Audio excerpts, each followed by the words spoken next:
Claim settlement procedure of fire insurance policy, मतलब कि अगर किसी पर्सन ने फायर इंश्योरेंस करवाया हुआ है और फायर की वजह से अगर उसे कोई भी लॉस हो जाता है तो इस केस में अब उसके पास राइट है कंपनी से क्लेम करके अमाउंट रिसीव करने का। तो अब हम यहाँ पर वही प्रोसीजर पढ़ेंगे कि कैसे अगर पर्सन को लॉस हो जाता है तो उसके क्लेम को कंपनी कैसे सेटल करेगी, वो कैसे कंपनी को क्लेम के लिए बोलेगा। तो सबसे पहले तो यहाँ पर जो ये वर्ड है क्लेम, इसका मीनिंग क्या होता है? Claim is a request to be reimbursed for loss. यहाँ पर क्लेम का मतलब है कि जिस पर्सन को लॉस हुआ है वो इंश्योर्ड पर्सन कंपनी को रिक्वेस्ट करेगा कि उसे फायर की वजह से लॉस हुआ है और कंपनी उसे अमाउंट प्रोवाइड करे लॉस की। तो ये होता है क्लेम। अब हम इसका प्रोसीजर स्टार्ट करते हैं। तो इसका प्रोसीजर क्या है? First step, notice and intimation of fire. सबसे पहले वो नोटिस देगा कंपनी को या फिर इंटीमेशन देगा कि उसे फायर की वजह से लॉस हुआ है। कौन देगा इंटीमेशन? इंश्योर्ड पर्सन, जिसे लॉस हुआ है, जिसने इंश्योरेंस लिया हुआ था, वो कंपनी को नोटिस देगा कि उसे फायर की वजह से लॉस हुआ है और ये उसे नोटिस देना जरूरी है एज सुन एज पॉसिबल, जितना जल्दी हो सके उसे ये नोटिस कंपनी को देना होता है।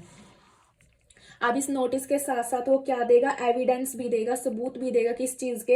एविडेंस ऑफ लॉस, कि उसे एक्चुअल में लॉस हुआ है, इस चीज का एविडेंस देगा कंपनी को। और दूसरा वो क्या देगा? कि उसने इस लॉस को कम करने के लिए सारा कुछ ट्राई किया है, everything try to avoid the loss, इस लॉस को कम, जितना कम हो सके उसने ट्राई किया है कम करने का। अब इसके बाद सेकंड स्टेप है एंट्री इन क्लेम रजिस्टर।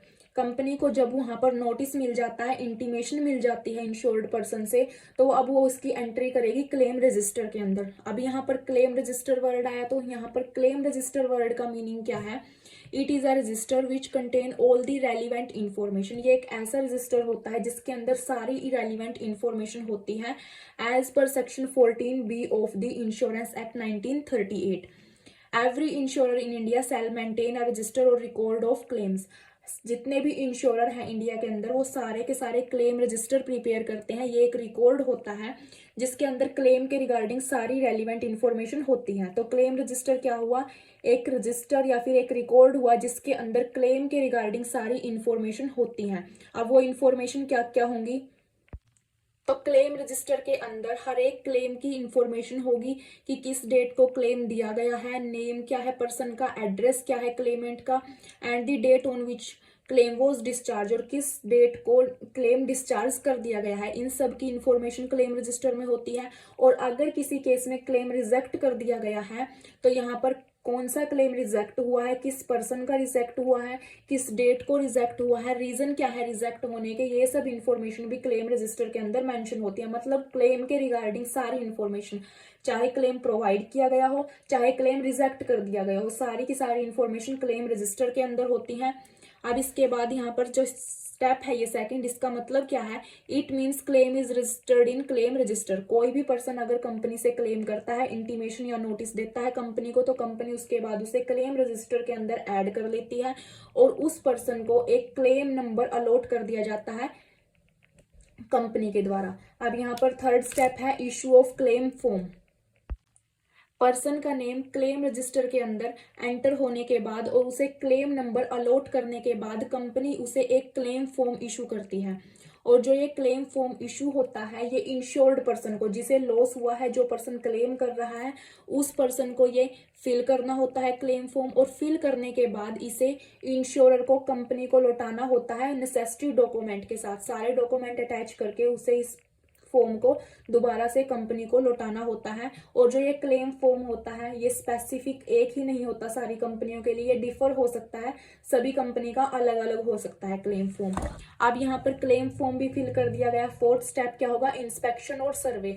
अब कंपनी इंस्पेक्शन करेगी, सर्वे करेगी कि जो पर्सन क्लेम कर रहा है उसे एक्चुअल में लॉस हुआ है या नहीं हुआ, या फिर वो जितने का क्लेम कर रहा है उसे सच में उतने का ही लॉस हुआ है या फिर उससे कम का लॉस हुआ है। तो इसके लिए इंस्पेक्शन करी जाएगी, ये होगा इसका फोर्थ स्टेप। और इंस्पेक्शन करने के लिए कंपनी एक पर्सन को अपॉइंट करेगी सर्वे करने के लिए, जिस पर्सन को सर्वेयर बोला जाएगा। और ये बिल्कुल इंडिपेंडेंट लाइसेंस्ड प्रोफेशनल सर्वेयर होता है, इसके पास लाइसेंस होता है सर्वे करने का और ये इंडिपेंडेंट होता है। मतलब ये कंपनी और जो भी पर्सन इंश्योर्ड है उनके दोनों के नॉन में नहीं होता, इसलिए इसे इंडिपेंडेंट पर्सन को ही अपॉइंट किया जाता है। अब इसके बाद जो फोर्थ स्टेप है उसी के अंदर जो सर्वेयर अपॉइंट किया गया है कंपनी के द्वारा, इंडिपेंडेंट सर्वेयर अपॉइंट किया गया है, उसके काम क्या होंगे? सर्वेयर इंस्पेक्ट करेगा साइट को, पूरी इन्वेस्टिगेशन करेगा कि जो प्रॉपर्टी डैमेज हुई है वो किस रीजन की वजह से हुई है।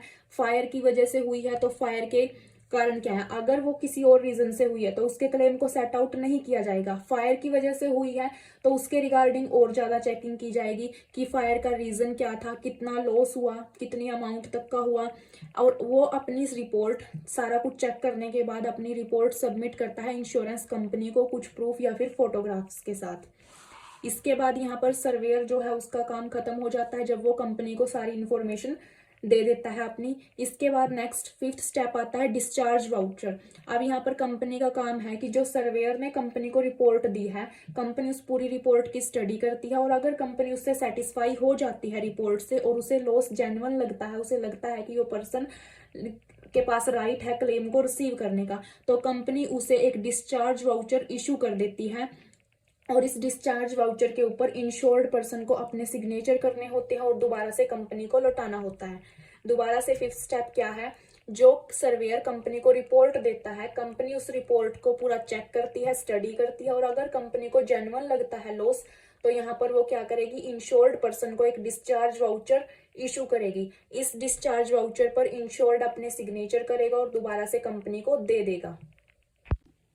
इसके बाद अब जो सिक्स स्टेप है वो है पेमेंट ऑफ क्लेम। पेमेंट मतलब क्लेम की पेमेंट कर दी जाएगी इंश्योर्ड पर्सन को। जब पर्सन को डिस्चार्ज वाउचर मिल जाता है और वो सिग्नेचर करके कंपनी को दे देता है, तो इसका मतलब ये है कि कंपनी अब उसे पेमेंट देगी क्लेम की जरूर। और ये पेमेंट किस तरीके से दी जाएगी? उसके बैंक अकाउंट में ट्रांसफर कर दी जाएगी। और जब कंपनी ये पेमेंट दे देती है उस पर्सन को, तो इसके बाद भी कंपनी इसका रिकॉर्ड रखती है अपने क्लेम रजिस्टर के अंदर, क्योंकि हमने पहले ही पढ़ा था जो सेकंड स्टेप था क्लेम रजिस्टर वाला, उसके अंदर कि यहाँ पर क्लेम से रिगार्डिंग सारी की सारी इंफॉर्मेशन डाली जाएंगी, किस डेट को क्लेम दिया गया है, या अगर रिजेक्ट हुआ तो उसके रिगार्डिंग भी सारी इंफॉर्मेशन डाली जाएंगी। अब यहाँ पर कंपनी ने जब क्लेम की पेमेंट कर दी तो इसको अपने क्लेम रजिस्टर के अंदर रिकॉर्ड करेगी।